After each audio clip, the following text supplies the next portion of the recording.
It is. Terrific. So what I'm going to go on to now, we're just sealing the lamb, as you can see, and just turning, so we're cooking the bone as well. So it has to be.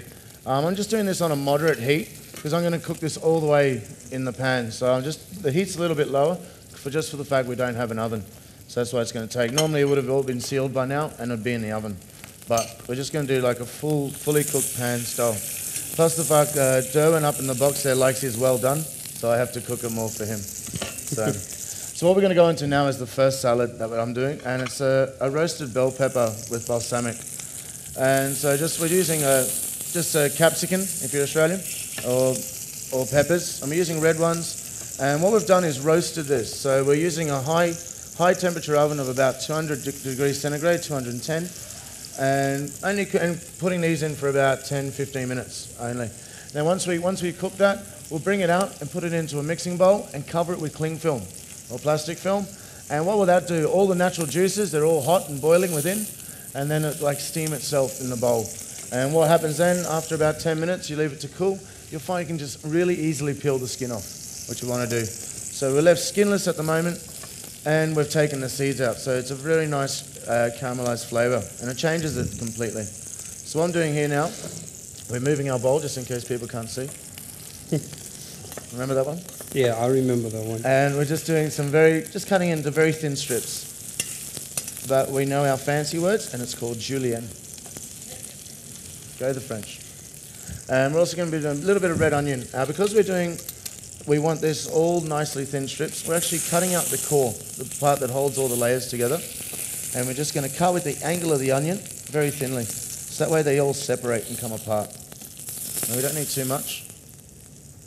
And with this as well, we've got some green onions, or scallions, or spring onions. There's lots of words for this one.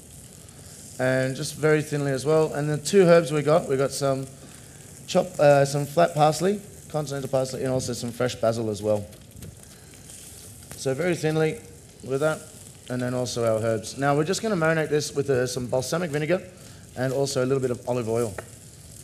So that's what we're doing there. The table's wobbling. Yeah. Just like so. And then just for this, as I mentioned, touch of balsamic. Now with these, we leave to sit. So the idea when you're making these, at least do it about an hour before you're going to serve it. And that way, everything gets to mix together and infuse. That way, all the flavors, you're not getting, in a bite, 6 different flavors. You're actually getting one whole combined flavor. So that's the idea, what we're looking for there. So just mixing all this together, making sure it's separating the onions in a way. And that's that one. So that's going to leave sit. And I'm going to go back to Sidwell and turn my lamb while it's still cooking. All right, ladies and gentlemen, so our potato is pretty much done. Nice golden brown on both sides. And I've just taken our duck out of the pan as well. Now the duck has a nice sear on both sides, nice golden brown color. Now what I'm going to do with this, and I'm just going to rest it aside. So reason for that is you have put it in a very hot pan and you've sealed all the sides. Now all the juices of what's in the inside, it's just mixing together and they just want to come out. Now, reason for resting is you want to get all those juices and flavor back into the meat as well. That's what makes meat so nice and tender in the end as well. So I'm just going to rest this for a few minutes, and our potatoes are pretty cooked. And now now we're going to do a sauce for the duck, which is the wild mushroom sauce. Now the same pan that we cooked the duck in, we can use the same one as well. Of course, you still got the parts of the duck that still stick at the bottom of the pan, and you want to infuse those bits and pieces into the sauce, which makes the sauces really, really good. So I'm just going to get that pan back on the heat again, and I'm going to get shallots and some garlic chopped, or brunoise, which means small dices. And I'm going to just do a little bit of shallot to that, and about 1 clove of garlic. And then I'm also going to add some wild mushrooms with that. Now you can use oyster, shiitake, portobello, or any kind of mushrooms you can get from the vegetable market. That's why we use the term wild mushrooms or forest mushrooms on a menu, because all mushrooms come from the forest. It means you can use whatever you like. And it's normally the cheapest ones going at the time. Yeah. So we get a couple more Jack Daniels at the end of the night. All right, so together with that, I'm just going to, as I say, the pan is back on the heat now, and I'm just going to add these vegetables to that. So I'm going to sort them around a little bit. And just going to add a touch of salt and a little bit of pepper. It's yours. And then I'm going to deglaze the pan with a little bit of brandy. Now, what the brandy is going to do is it's actually going to get the bits and pieces off the bottom of the pan. So it's going to deglaze the pan. And if you have a gas stove, be very, very careful. Not working. No flame coming out. Tip it. Yeah, so you're going to deglaze the pan with that, and then you're going to reduce it by approximately 1/3. And then I'm also going to add a little bit of white wine to that as well.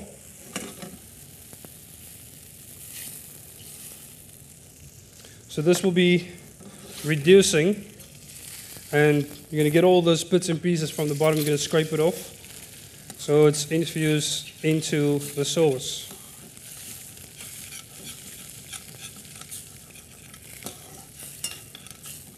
Now as this is reducing, and you're scraping all the bits and pieces off, you're going to finish it off with some veal stock.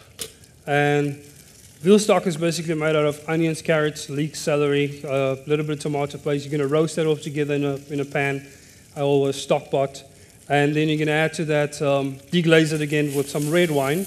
You're going to add to that about 6 to 8 liters of water, as well as roasted veal bones. And the veal bones you actually roast in the oven.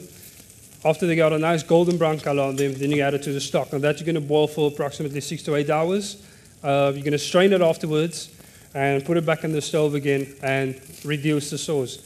On board, it takes approximately 2 to 3 days to do it for the whole process.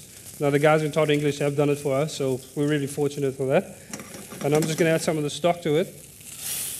And I'm going to reduce the sauce by 1/3. And it will become nice and sticky in the end as well, so it's really pretty good. Then you know it's nice and rich. So while I'm doing this, I'm going to add it over to Craig. Cool. Okay, so what we're going to go on to now is our second salad. But just as I am, my lamb is ready, and I can take that off and put it to resting. Did you mention about resting? Yes, I did. Oh, cool. I don't have to say anything else then. Were you all listening? Because I won. Cool. So you know why? Cool. Alrighty. So we're going to go on to the second salad now, and what we're using is doing some chickpeas or garbanzo beans. Never heard that word till I came on board the ship, but garbanzo beans, chickpeas. And we're just doing a chickpea salad, and this is more of a slightly Asian style with it, because we're using some chickpeas, we're using ginger and garlic, some cilantro or coriander, and a touch of sesame oil. Now always remember with sesame oil that to use it as an ingredient, don't use it as an oil. Do not cook with it. Always put it in as an ingredient. So you wouldn't put it in first, you would put it in much later on when you're cooking. And with chickpeas, what we're doing with them, into the bowl. I love this thing. I only get 3 salads. You've got loads. Yeah. I've got the easy one. Just so you know, I'm not really a fan of salads, but these are actually quite good. As you can tell, we're not really fans of salads. Anybody eat here off the Canyon Ranch menu?